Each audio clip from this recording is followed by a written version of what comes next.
시간 함께 하실 성경 말씀 신약성경 에베소서 2장 14절로 22절까지 말씀입니다.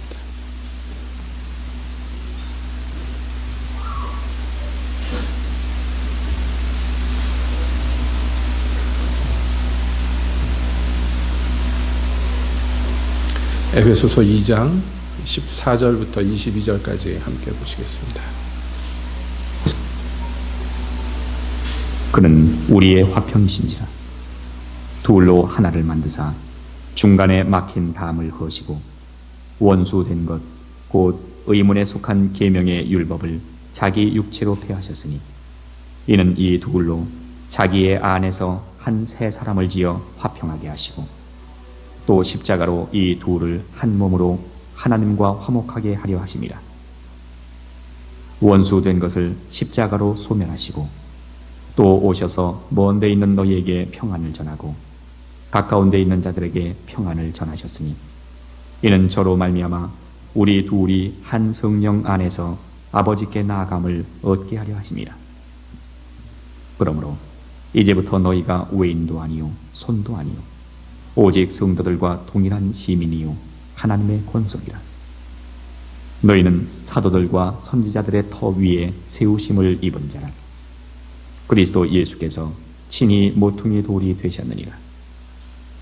그의 안에서 건물마다 서로 연결하여 주 안에서 성전이 되어가고 너희도 성령 안에서 하나님의 거하실 처소가 되기 위하여 예수 안에서 함께 지어져 가느니라. 아멘. 하나님, 이 시간 주님의 말씀 듣기를 원합니다. 주님 오셔서 저희에게 말씀하여 주시옵소서. 예수님의 이름으로 기도하옵나이다. 아멘. 네, 한 주간 평안하셨습니까? 지난주에도 말씀을 드렸지만은 교회 절기상 오늘은 이 땅에 성령님이 처음 오신 날을 기억하고 기념하는 성령 강림주일입니다. 성령 강림주일은 사실은 그렇게 막 교회에서 축제와 같이 지내지는 않지만은, 그러나 사실 그 의미만 따지고 보자면은 교회의 시작부터 끝까지 전부를 이 하루 안에 다 의미를 담을 수 있다 할 정도로 우리에게 굉장히 중요한 그런 기념일이라고 할 수가 있겠습니다. 왜냐하면 성령이 아니고는 아무도 그리스도를 주라고 시인하지 못하기 때문입니다. 즉 우리가 예수님을 주님이라고 부르고 하나님의 자녀가 되는 권세를 얻고 이 모든 것이 무엇으로 말미암느냐 하면 성령님의 역사로 말미암는다는 것이에요. 우리가 지난주에도 이 말씀을 같이 상고했거니와 오늘 다시 한번 이 성령님이 우리에게 어떠한 의미가 있는가를 말씀을 통해서 함께 살펴보고자 합니다. 오늘 우리는 에베소서 2장을 읽었는데요. 여기에서 이 편지를 받고 있는 사람들, 에베소 사람들은 뭐 당연하지만 이방인입니다. 그 이방인들에게 사도 바울이 편지를 쓰면서 그들에게 말합니다. 그러므로 생각하라. 너희는 그때 육체로 이방인이요 손으로는 육체 행한 할례당이라 칭하는 자들에게 무할례당이라 칭함을 받는 자들이라. 그때 너희는 그리스도 밖에 있었고 그리스도 나라 밖에 사람이라. 약속의 언약들에 대하여 외인이요 세상에서 소망이 없고 하나님도 없는 자이더니. 여러분, 이게 쭉 나열이 되는데 하나하나 단어 하나하나 문장 하나하나가 굉장히 치명적입니다. 어떤 의미에서 치명적이냐면 절망적인 의미에서 치명적입니다. 이 편지를 받아보고 있는 에베소 사람들은 물론이지만 저와 여러분도 똑같지요.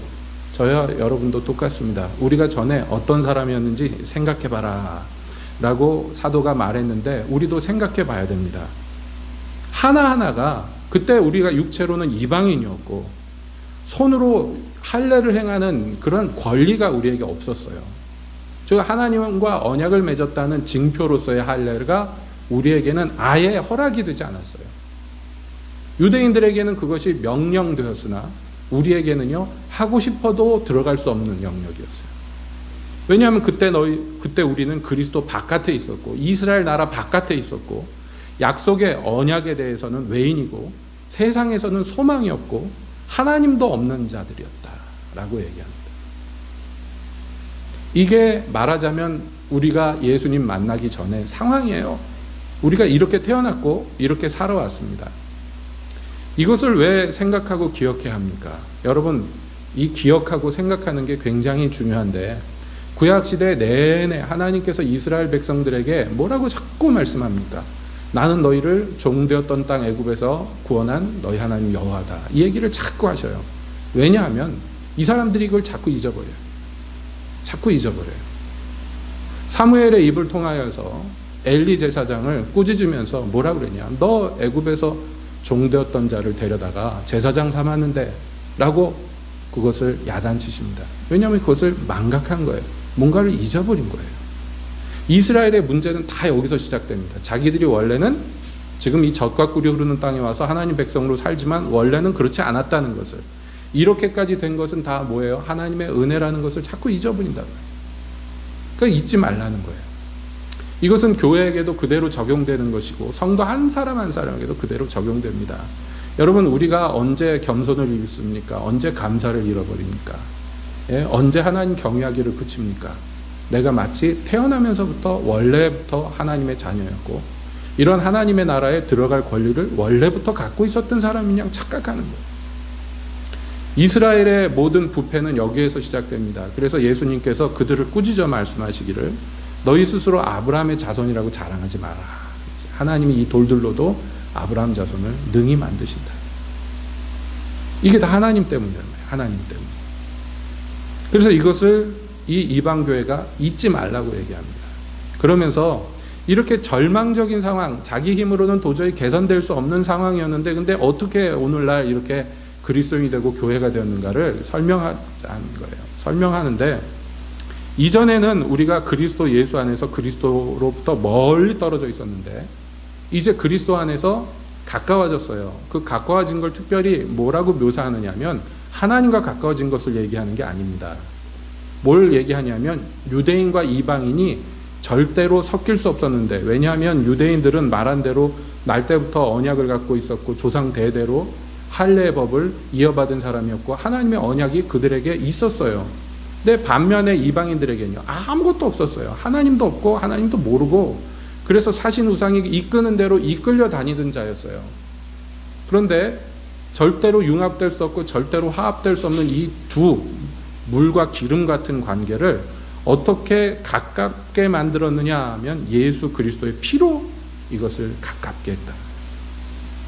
그러니까 유대인이 특권이 있다는 얘기 아니에요. 뭐냐면 유대인들에게 있던 언약들 있지요.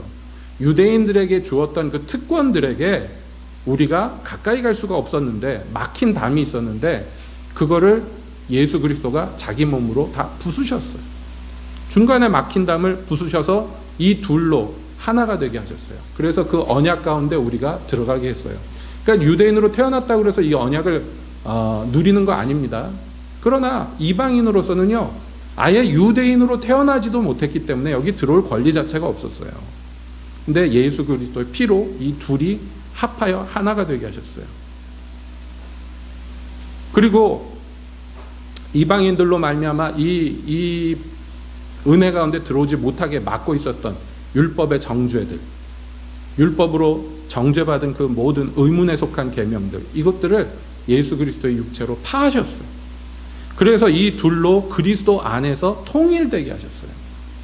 그러니까 하나님의 구원 계획을 여러 가지로 설명을 합니다만은 에베소서에서는 뭐라고 묘사하느냐면 만물이 그리스도 안에서 통일되게 하려 한다 그랬어요. 이게 하나님의 계획이에요. 만물이 그리스도 안에서 하나님 안에 하나가 되게 하는 것. 이게 궁극적인 목표인데, 맨 처음 이것을 어떤 방식으로 이루셨느냐 했더니 이 흩어진 언약 안에 있던 백성 또 언약 바깥에 있던 백성, 이 둘을 합하여서 그리스도 안에서 화평케 했어요. 이 둘로 한 새 사람을 지어 화평케 했다. 그래서 그리스도는 누구냐? 그리스도는 우리의 화평이시다라고 얘기해요. 평화를 이루셨다. 원수된 것이 하나가 되게 하셨다는 거예요. 십자가로 이 둘을 한 몸으로, 그래서 그리스도 안에서 이 둘이 화목됐더니 그 다음에 뭐가 됐느냐 하면 하나님과도 원수된 관계가 화목되는 거예요. 그리스도 안에 감춰졌기 때문에. 그리스도를 힘입어서 우리가 하나님께 나가는 거예요. 내 의로 나가는 게 아니란 말이에요. 그리스도 안에서 이 둘이 하나가 됐어. 그래서 그리스도로 또 하나님과 하나 되는데 우리도 덩달아서 하나가 됐어요. 그래서 하나님과 화목하게 하셨다. 원수된 것이 십자가로 그래서 소멸되는 거예요. 이게 그리스도께서 하신 일입니다. 이것은 일찍이 예고되었던 말씀이고 지금 에베소서에서도 이사야서를 인용해서 말하는 거예요. 먼 데 있는 너희에게 평안을 전하고 가까운 데 있는 자들에게 평안을 전하셨다. 먼저 부르신 이스라엘에게도 또 멀리 있던 이방인들에게도 이제 화목하게 하도록 평안을 전하셨어요. 그리고 이 화목해 하는 복음을 우리에게 의탁하셨다고 성경이 얘기하는 거예요. 그래서 우리가 이 중직을 맡은 거란 말이에요. 자, 그런데 이 화목해 하는 이 그리스도, 또 화목해 하는 이 복음, 즉 원수된 것을 소멸해버리는, 원수된 관계를 아예 무시해버리고 무효화시키고, 그래서 평화를 누리게 되고 한 몸을 이루게 하는 이 그리스도의 어마어마한 일들을 이제 그리스도가 십자가로 이루셨는데, 십자가로 이루신 그 일을 우리에게 누가 적용시키냔 말이에요. 그것이 이제 오늘 우리가 더 집중적으로 살펴보고자 하는 것입니다. 그래서 자 18절에 보면 이렇게 돼 있어요. 이는 저로 말미암아 우리 둘이 한 성령 안에서 아버지께 나아감을 얻게 하려 하심이라 그랬어요. 그리스도 안에서 하나가 됐는데 이걸 다르게 뭐라고 설명하냐면 한 성령 안에서 하나가 됐다. 그래서 이 성령이 우리를 어디로 이끄냐면 아버지께로 이끌어 가는데 그렇게 이끌리게 하셨다라고 얘기합니다. 그러니까 막힌 것을 그리스도가 다 부수셨어요. 그래서 더 이상 원수가 되지 않게 하셨어요. 그리스도 안에서 화목하게 하셨어요. 그 화목하게 한 이 모든 일체의 일들을 또 뭐라고 얘기하면 한 성령 안에서라고 표현하는 거예요. 그것을 다르게 또 뭐라고 표현하냐면 한 성령으로 마시었다라고 얘기합니다. 그래서 어떻게 됐느냐 하면 이제부터는 우리 이방인 우리가 더 이상 외인도 아니고 손님도 아니고 오직 성도들과 동일한 시민이요 하나님의 권속이 되었다라고 얘기합니다. 이게 이제 말하자면 이방인 된 우리가 그리스도와 성령의 역사로 말미암아 얻게 된 너무너무 큰 특권이에요. 그전에는 어땠다고요? 언약 바깥에, 하나님 나라 바깥에 소망도 일체 없었고 하나님도 없던 자들이었어요. 근데 이제는 어떻게 됐느냐? 더 이상 바깥에 있는 외인도 아니고 더 이상 나그네 손님도 아니고 그 나라 백성이 되었고 그 집안의 자식이 되었어요. 이게 우리의 신분의 변화입니다. 그리스도의 십자가로 말미암아 이루어진 놀라운 일이며 성령께서 우리에게 적용시키신 구원의 놀라운 일이에요. 근데 그 구원은 거기서 멈추지 않습니다. 초두에 말씀드린 대로 하나님의 구원 계획을 뭐라고 얘기했다고요? 그리스도 안에서 만물이 통일되게 하려 하신다 그랬어요. 그 만물이 통일되게 하려는 이 거대한 계획의 첫 걸음이 뭐냐? 언약 바깥에 있었던 우리와 언약 안에 있었던 이스라엘이 언약 안에서 하나가 되게 하신다.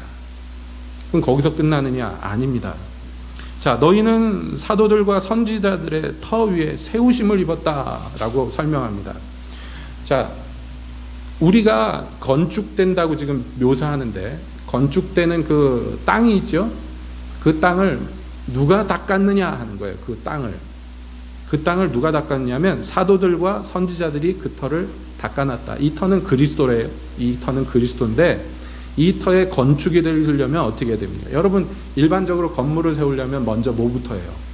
땅을 파고 뭐 이렇게 건축할 수 있도록 준비를 해놔야 되잖아요. 기울어진 땅에다가 막 아무렇게나 기둥 박는 거 아니잖아요. 그거와 같은 이 건축이 될 수 있도록 만든 것이 누구냐 하면 사도와 선지자들이다라는 거예요. 그들이 와서 우리에게 복음을 전해주시고 그래서 그 복음을 들은 우리가 그것을 믿음으로 화합했을 때 비로소 우리가 하나님의 건축물로 세워질 수 있도록 축복을 받는 거예요. 그러니까 우리가 아무데나 세워진 게 아닙니다. 여러분 또 다르게 얘기하자면 뭐냐면 이 큰 축복, 이 축복이 거저 주어졌지만 그러나 어떤 사람들이 피땀 흘려서 우리에게 이것이 임하도록 만들어줬어요. 그게 누구냐면 먼저 부름받은 사도와 선지자들이 먼저 사명받은 자들이 우리에게 전달해줘서 우리가 이 축복을 누리게 된 것입니다. 그래서 거기에다가 세워지는데 건축이 되려고 보니까 그 건축의 가장 핵심이 되는 머릿돌, 그게 누구냐면 그리스도더라라고 얘기해요. 자, 그리스도와 교회 또는 그리스도와 성도의 관계를 성경에선 여러 가지로 비유합니다. 예를 들자면 우리는 양, 그랬을 때 예수님은 누구예요? 목자죠. 예, 국현이가 물어보더라고요. 목사님 궁금한 게 있는데 왜 예수님이 우리의 목자예요? 와가지고 물어보더라고요. 그래서 제가 머리 쓰다듬어 주면서 설명해 주면서 칭찬해 줬어요. 그런 거 궁금해하는 건 참 좋은 거다. 그러면서 그냥 그렇구나 한 게 아니라 왜 하필 목자지? 라고 생각한 거예요. 이게 비유죠. 또 흔한 비유가 뭐냐면 그리스도는 머리고 우리는 몸이다. 뭐 이렇게 설명합니다. 오늘 읽은 본문에서는 뭐라고 얘기하냐면 그리스도는 머릿돌이고 우리는 거기 연결돼서 건축되는 건축물이다 라고 얘기해요. 그래서 이 건축물이 어떻게 건설되느냐 하면 서로 연결되어서 건축되는데 이 건축되는 건축물의 이름은 성전이다. 그러니까 우리가 곧 성전이며 또 한편 성전의 일부분이에요. 그래서 성전은 뭐 하는 데냐? 성전은 하나님이 거하시는 집이에요. 사람이 거하는 집을 성전이라고 그러는 게 아니라 하나님이 거하시는 곳을 성전이라고 그래요.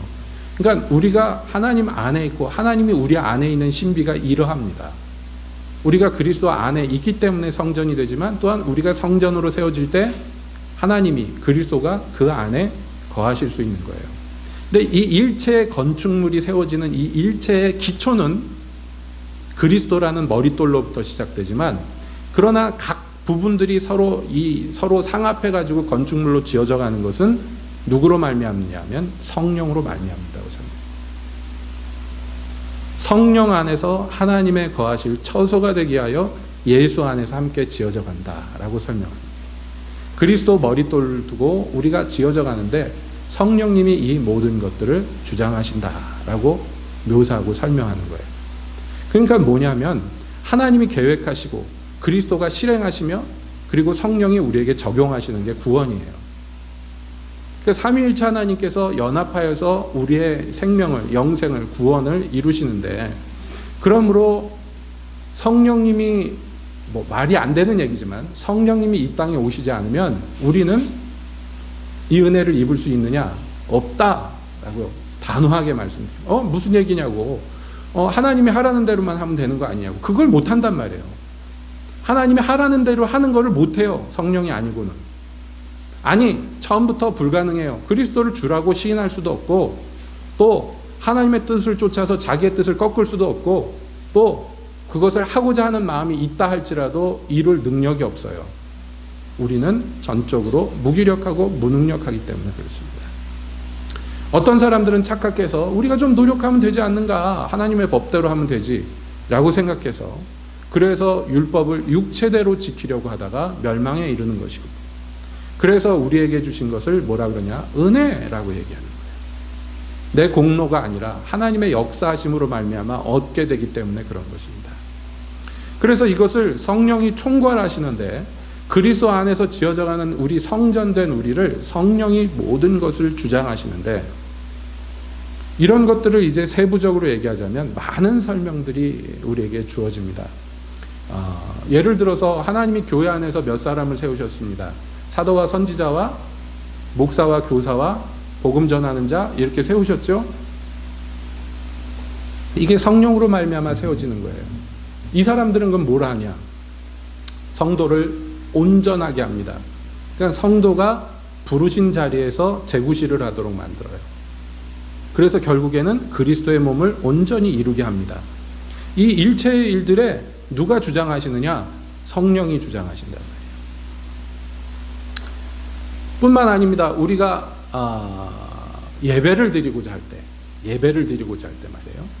구약시대 때는 어떻게 했냐면 법도에 따라서 소나 양을 잡아서 드리면 됐습니다. 그것으로서 어떤 의미에서 족하다라고 얘기했어요. 근데 예수님은 단호하게 말씀했습니다. 그것은 이전까지의 제사고 내가 이 땅에 온 이때로부터는 달라지는데 라고 얘기하면서 뭐라고 설명하냐면 곧 지금부터는 하나님이 어떻게 예배하라고 그랬다고요? 신령과 진정으로. 왜냐하면 하나님은 영이신데 영이신 하나님이 받고자 하시는 예배는 우리의 육신의 손, 발에 땀 흘리는 것으로는 불가능합니다. 뭘로만 가능하냐면 성령 안에서만 이 모든 일체가 가능해집니다. 그러니까 하나님을 섬기는 것, 육신으로는 하나님을 기쁘시게 할 수가 없어요. 육신으로는 하나님의 뜻도 알 수가 없어요. 왜냐하면 육신은 영의 일을 알지 못하기 때문에, 알고자 해도 알 수가 없기 때문에. 그러니까 성령이 아니고는 우리는 하나님의 뜻을 헤아릴 수도 없고 순종할 수도 없고 이룰 수도 없는, 이걸 뭐라고 그런다고요? 전적인 무능력 상태가. 그렇기 때문에 우리는 성령을 의존하도록 부름받습니다. 성령을 의존해서 성령님과 함께 연합해서 무엇인가를 이루면 그게 성전을 이루게 되는 것이에요. 그래서 이것을 이루기 위해서 하나님께서는 각 사람에게 각양 은사를 나눠주신다 그랬어요. 하나님의 성령이 이렇게 은사를 나눠주시는 것은 각 사람을 유익되게 하려고 하는 거다. 각 사람에게 성령의 나타남을 주시면 유익하게 하려 하십니다. 어떤 이에게는 성령으로 말미암아 지혜의 말씀, 어떤 이에게는 같은 성령으로 지식의 말씀을, 다른 이에게는 같은 성령으로 믿음을, 어떤 이에게는 한 성령으로 병 고치는 은사를, 어떤 이에게는 능력 행함을, 어떤 이에게는 예언함을, 어떤 이에게는 영들 분별함을, 다른 이들에게는 각종 방언 말함을, 어떤 이들에게는 방언을 통역함을 주시나니 이 모든 일은 같은 한 성령이 행하사 그 뜻대로 각 사람에게 나눠주시느니라. 고린도전서 12장에서 이 교회에서의 각 역할들, 즉 에베소서의 표현대로 하면 각 이 성전의 각 부분들이 어떻게 지어져 가야 될 것인가를 설명하는 거예요. 그러니까 중요한 것은 뭐냐면 내가 성령 안에서 어떤 역할로 부름받았으며 그 역할을 감당하기 위해 어떤 은사들을 받았는가, 이것을 가장 먼저 누가 알아야 되느냐 하면 내가 알아야 된다. 그래서 그 맡은 바 사명을 우리가 감당하는데 말이죠, 잊어서는 안 되는 거예요. 이 모든 일은 같은 한 성령이 행하사 그 뜻대로 각 사람에게 나눠주셨다 그래요. 무슨 얘기인가? 이게 무슨 얘기인가? 여러분, 건축물을 생각해 봅시다. 어떤 부분은 예를 들어 벽일 수도 있고 기둥일 수도 있고 창문일 수도 있고 바닥일 수도, 천장일 수도 있습니다. 계단일 수도 있고 계단의 난간일 수도 있습니다.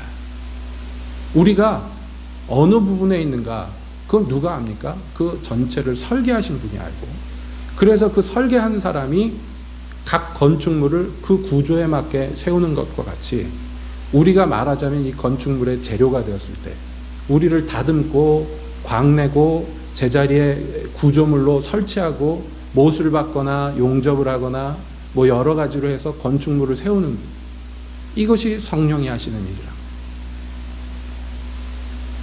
그러므로 이 일이 반드시 이루어져야 되는 일인데, 그런데 중요한 것은요, 반복해서 성경이 얘기하는 건 뭐냐면 한 성령이라는 말이에요. 그러니까 뭐예요? 생긴 게 달라요. 너나 나나 구조가 달라요. 역할이 달라. 그러나 잊어서는 안 되는데 이게 뭐로부터 시작되느냐면 한 성령으로 시작하였고 한 성령으로 마친다 하는 것입니다. 이게 하나님의 계획이에요. 그런데 종종 이 하나님의 계획이, 뜻이 성취되지가 않습니다. 성취되지가 못합니다. 왜냐하면 지난 시간에도 우리가 말씀을 통해서 함께 살펴보았지만 이렇게 거룩하고 신령하고 높으신 부르심을 받았음에도 불구하고 내가 그 역할에 걸맞도록 갈고 닦이지 않으면, 즉 한 성령의 다스림을 받지 못하면 어떤 일이 벌어지느냐, 고린도 교회 같은 일들이 벌어져요. 자, 몸은 하나인데 많은 지체가 있고 몸의 지체가 많으나 한 몸인 것 같이 그리스도도 그러하다. 그런데 말이죠, 그런데 어떻게 되었느냐, 몸은 한 지체고, 아니 이 지체가 여럿으로 나타나는데, 몸은 한 개지만 지체는 여러 가지로 나타나는데, 만일 발이 이르되 나는 손이 아니니 몸에 붙지 아니하였다 할지라도 이로 인하여 몸에 붙지 아니한 것이 아니요, 또 귀가 이르되 나는 눈이 아니니 몸에 붙지 아니하였다 할지라도 이로 인하여 몸에 붙지 아니한 것이 아니니. 그러면서 쭉 설명이 나와요. 무슨 말씀입니까? 저거 나랑 다른데 귀가 얘기하는 거예요. 아, 나는 눈이랑 못 놀겠어. 이 몸에 안 붙을래. 라고 얘기한다는 거예요. 발이 말하기를, 아, 나 저 손 때문에 여기 붙어 있기가 싫어. 나는 안 붙어 있을래. 라고 얘기한다는 거예요. 몸이 하나인데 지체는 여러 가지예요. 그런데 그 지체가 이 한 몸에 붙지 아니하면, 즉 머릿돌 되시는 그리스도께 연결되지 않으면 아무것도 아니에요. 그러니까 한 성령 안에서 하나님의 이 일이 이루어지도록 우리에게 그리스도로 말미암아 성령이 부어지신 바 되었는데, 그 뜻이 이루어지려면 우리가 자각해야 된다는 거예요. 뭘 자각하느냐 하면 내가 떨어지고자 한다고 떨어질 수 있는 것이 아니라는 것을. 즉 한 성령 안에서 하나로 부름받았다는 이 명백한 사실을 잊어서는 안 된다.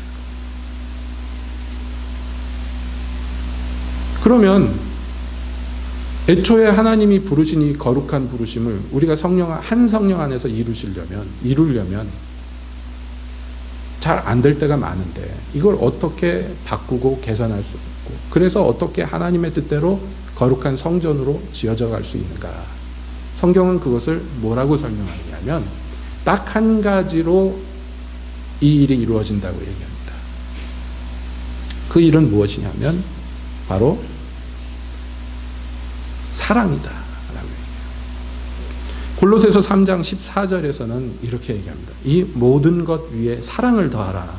이는 온전하게 매는 띠니라 라고 얘기해요. 이게 연합을 이루게 하는 거예요. 이게 묶여서 한 건물이 되게 하고 한 몸이 되게 하고, 이 일체가 무엇으로 말미암느냐면 사랑으로 말미암는다. 그러므로 우리가 하나님을 알아야 되는데, 여러분 하나님은 사랑이시다 그랬어요. 근데 이 사랑이라는 것은 곰곰 생각해 보면 뭐냐면 자기 혼자 있어서는 못하는 게 사랑이에요. 사랑은 항상 뭐가 있어야 됩니까? 대상이 있어야죠. 대상이 있어야 되고, 그리고 그 대상과 어떤 관계를 맺어야지 사랑이라고 얘기할 수 있는 뭐가 이루어지는 거죠. 그러니까 혼자서 나 혼자 떨어져 있을래 그래서는 이룰 수가 없는 것이에요. 그래서 하나님은 홀로 하나이신 하나님인데, 그런데 이 하나님은 삼위 하나님의 연합이란 말이에요. 어떻게 그게 가능합니까? 딱 한 가지, 사랑으로 이게 가능한 거예요. 그래서 이 비밀을 모르는 사람들은 하나님이 3명이라는 거예요, 1명이라는 거예요 하고 따집니다. 삼위일체가 이해가 되지 않기 때문입니다. 근데 우리는 하나님의 본성을 알아요. 본질을 알아요. 가장 깊은 본질이 뭐냐면 사랑이에요. 이 사랑은 연합하여 하나가 되게 하는 능력이에요. 그렇기 때문에 사도는 고린도전서 12장에서 이 은사들, 직임들에 대해서 쭉 설명하면서 내가 더 좋은 길을 보이겠다 그러면서 그 다음에 무슨 얘기를 합니까? 사랑 얘기를 해요. 네가 천사의 말을, 사람의 방언을 해도 사랑이 없으면 그건 소음이다. 네가 산을 옮길 만한 믿음이 있어도 사랑이 없으면 아무것도 아니며, 네가 모든 지식을 알고 모든 비밀을 아는 예언의 능이 있어도 너 아무것도 아니고, 자기 몸을 불사르게 내어준다 할지라도 사랑이 없으면 아무것도 아니다. 점점 부담스럽습니다. 왜냐하면 우리의 목표는 분명한데 그리스도 안에서 통일되고 연합되는 게, 그래서 성전으로 지어져 가는 게 원래 우리를 부르신 이의 목적일진데, 그게 사랑으로만 이루어진다. 근데 사랑에 대해서 생각하려면 막막하고 어마어마하단 말이에요. 근데 그런 말이 나올까봐 성경에서는요, 사랑을 명백하게 설명을 해줍니다. 여러분 잘 아시는 말씀이죠? 고린도전서 13장에서 뭘 얘기합니까? 사랑은, 그러면서 사랑에 대해서 설명하는데 사랑이 뭐라고 그럽니까? 첫 번째가 사랑은 오래 참고. 사랑이 뭔지 잘 모르겠으면 생각해 보세요. 내가 누구에게 오래 참아준 적이 있는가? 살면서 오래 참아준 적이 있어요? 아예 한두 번 참은 거 말고 오래 누가 참아준 적이 있습니까? 한 번도 없으면 사랑이 없는 거고, 사랑이 뭔지 모르는 거고. 해본 사람들은 알 거예요. 막막하지 않죠? 분명하죠? 여러분 그 사람을 왜 오래 참아줬습니까? 사랑하니까요. 왜 TV에서 그런 거 나오잖아요. 개 이상행동하는 거 고치고, 뭐 고양이 이상행동하는 거 고치고 그러는데, 여러분 그 고양이 돌보는 사람 보세요. 온몸에 흉터고 막 피 질질 흘리고 그러는데 때려 죽이지 않고 절절절절 매고 맛있는 거 갖다 배달하고 그럽니다. 왜 그래요? 고양이 사랑하니까 참는 거예요. 피를 보면서도 참는 거예요. 하다못해 애완동물 사랑해도 반응이 이렇잖아요. 그렇잖아요? 사랑은 온유하며. 여러분 누구에게 온유하게 해봤습니까? 네? 억울한데 참고 계속 호의를 베풀어 본 적 있어요? 누구에게? 없으면 여러분은 불행한 사람이에요. 왜냐하면 하나님 나라에서는 받는 것보다 주는 게 복되거든요. 하나님은 우리를 사랑하십니다. 무조건적으로. 내가 잘났든 못났든 잘하든 못하든 무조건적으로 사랑합니다. 그러니까 우리는 영락없이 하나님의 사랑을 받고 있어요. 그런데 받는 건 받는 건데 주는 건 얘기가 달라진단 말이에요. 투기하는 자가 되지 아니하며. 누가 나보다 잘나거나 내 비율을 상해도 여러분 시기하거나 투기하지 않은 적이 있습니까? 그 사람을? 그런 적이 있습니까? 있다면 그 사람을 사랑하는 거예요.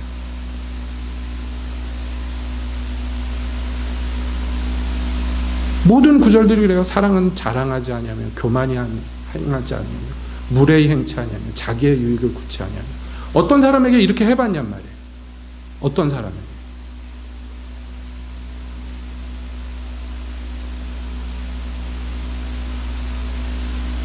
그러니까 바꿔 얘기합시다. 여러분, 나한테 하나님이 성령 안에서 어떤 능력을 주시고 어떤 은사를 주시고 어떤 사명을 주셔서 그것을 감당하려고 할 때 다르게 표현하면 뭐냐면 모든 은사는 봉사를 위해서 주신 거랍니다. 봉사, 섬기기 위해서 주셨어요. 대표적으로 지금 제가 여러분을 섬기잖아요.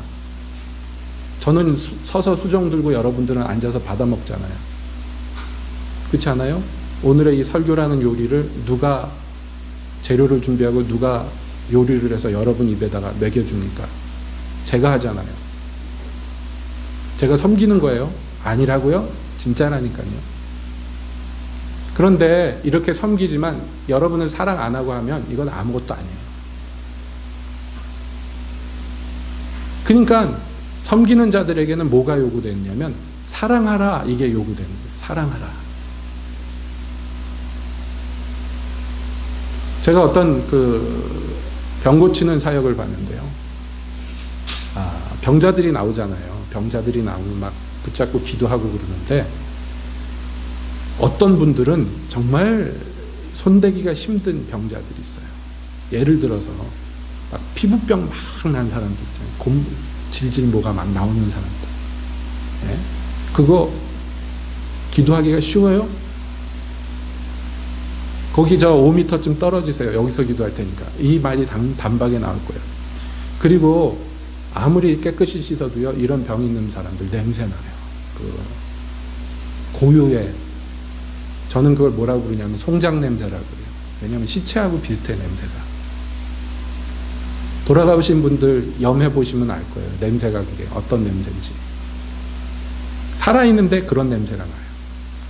그럼 진짜 가까이 하기 힘들어요. 근데 그거 붙잡고 기도하려면 둘 중에 하나죠.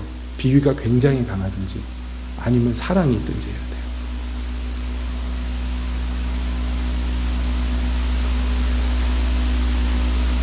점점 무거워집니까? 분위기가? 여러분, 금요일 날도 우리 예배 시간에 제가 그런 말씀 드렸지만 하나님은 우리가 감당치 못할 것은 얘기도 안 하죠. 할 수 없는 것, 불가능한 것, 그런 거 말씀하는 분이 아니에요. 하나님은 우리가 누군지를 압니다. 내가 어떤 존재인지를 압니다.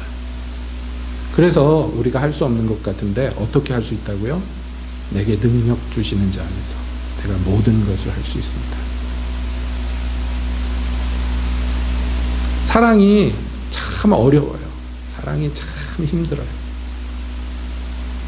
사랑이 얼마나 힘들고 얼마나 어렵고 얼마나 골치 아픈가 하면 유행가만 봐도 되잖아요. 대부분의 가요들의, 아니 팝송들의 대부분의 소재가 뭐예요? 사랑이잖아요. 사랑. 잘된 사랑은 막 좋아서 노래 부르고 안 된 사랑은 막 괴로워서 맞아요. 노래 부르죠. 여러분 연애하다가 실연당해 보면 버스 정류장에 서 있는데 유행가 어디서 소리가 막 들려오면 괜히 눈물 질질 나고 그러는 거예요. 왜? 사랑이 어려워요. 나이가 젊든 나이가 많든 어려워요. 힘들어요. 하물며 성령 안에서 거룩한 사랑을 한다는 것은 어떻게 보면 우리에게 불가능한지도 몰라요. 하지만 그렇다고 안 할 수가 없어요. 사랑은 사랑한다면 모든 것을 참으며 모든 것을 믿으며 모든 것을 바라며 모든 것을 견딜 수가 있기 때문에 여기 부모 되신 분들은 이해될 거예요. 여러분 자녀들이 얼마나 짐승 같은지 여러분 아실 거예요. 그렇죠?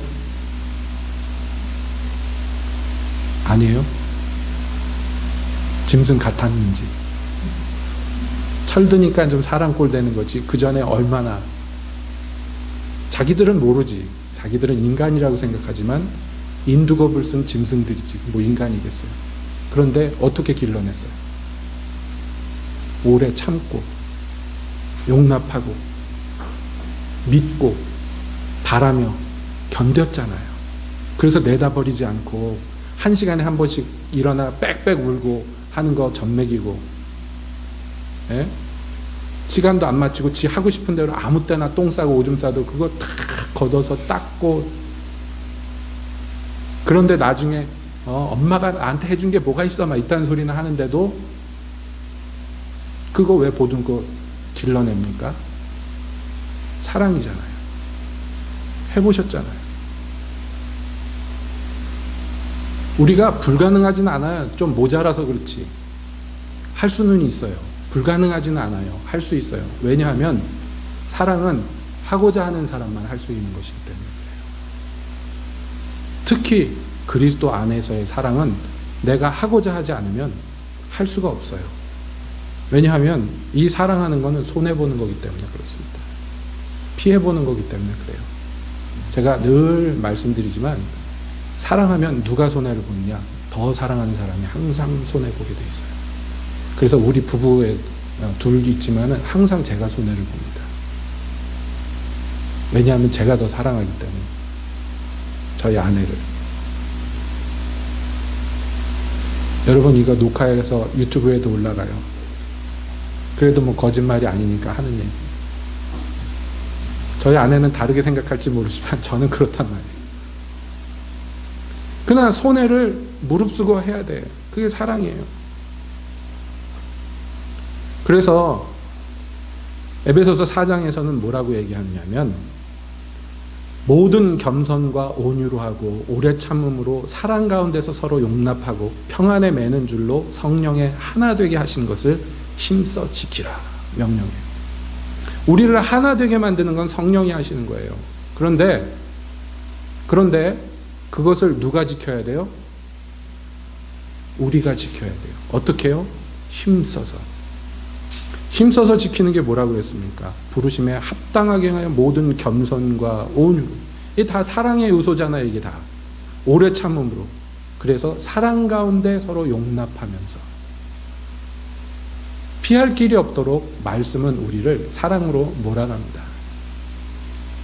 그런데 나는 그게 싫어요. 나는 자존심 상하거나 손해보거나 그러는 거 싫어요. 나는 안 할 거예요. 그러면 못하는 거예요. 평생. 그런데 주님의 말씀이니 내가 하겠습니다 하는 사람에겐 하나님이 임하셔서 역사하셔요. 그래서 성령에 하나 되게 한 것을 굳게 합니다. 주님은 말씀합니다. 너희가 너희를 사랑하는 자만 사랑하고 너희에게 무난하는 자에게만 무난하며 너희가 하나님 없는 이방인이나 너희가 죄인이라고 하는 세리보다 나은 게 뭐가 있느냐. 그건 사랑이 아니거든요. 그건 사랑이 아니에요. 나한테 잘해주니까 내가 잘해주는 게 뭐 사랑이에요. 인간이면 그렇게 해야지. 사랑은 그런 게 아니라니까요. 오래 참고 용납하는 거니까. 그래서 로마서 12장에서 역시 은사와 직임에 대해서 설명하고 나서 사도는 뭐라고 얘기하냐면 사랑엔 거짓이 없나니 악을 미워하고 선에 속하라. 형제를 사랑하여 서로 우애하고 존경하기를 서로 먼저 하며 부지런하여 게으르지 말고 열심을 품고 주를 섬기라. 이거는 그러니까 뭐예요? 사랑이라는 것은 해도 그만 안 해도 그만 내 마음대로 선택할 수 있는 옵션 사항이 아니고 필수적으로 해야 되는, 반드시 이루어야 되는 하나님의 명령입니다. 형제를 사랑하지 않으면 하나님 안에 그 사람은 없는 거라고 얘기합니다. 왜냐하면 하나님이 사랑이시기 때문입니다. 우리가 형제 사랑할 때 하나님이 우리를 어떻게 사랑하는지 알게 될 거라고 성경은 얘기합니다. 그러니까 여러분, 특별히 뭐 늘 그래야 되지만 이 성령 강림주의를 맞이해서 성령 안에서 내가 그리스도의 몸으로 거룩한 하나님의 거처로 지어져 가고자 한다면, 성령님이 임하셔서 역사하는 그 역사 안에서 내가 온전함을 이루려고 한다면 외면하지 마시고 직시하십시오. 우리에겐 다른 방법, 다른 길이 없습니다. 바로 성령이 하나 되게 한 것을 사랑으로서 굳게 하는 것, 그거밖에 없어요. 마귀는 어떻게든지 우리가 사랑하지 못하게 하려, 그래서 형제를 이간합니다. 단점을 보고 지적하게 만들어요. 흠을 찾게 만듭니다. 하나님은요, 허물을 덮어주고 잘못을 용납하도록 만듭니다. 여러분, 어느 길로 갈 겁니까?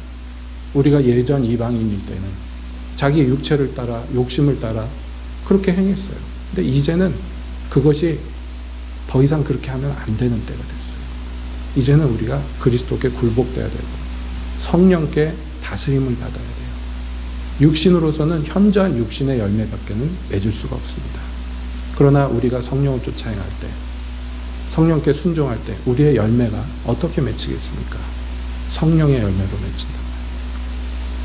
성령의 열매는 갈라디아서 5장에서 성령으로 맺혀지는 열매에 대해서 얘기하면서 맨 처음 무슨 얘기예요?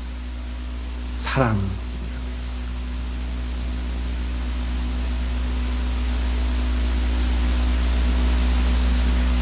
그러므로 사랑하는 형제자매 여러분, 그리스도 안에서 한 몸으로 부름부심 받은 형제자매 여러분, 우리가 피차 사랑합시다.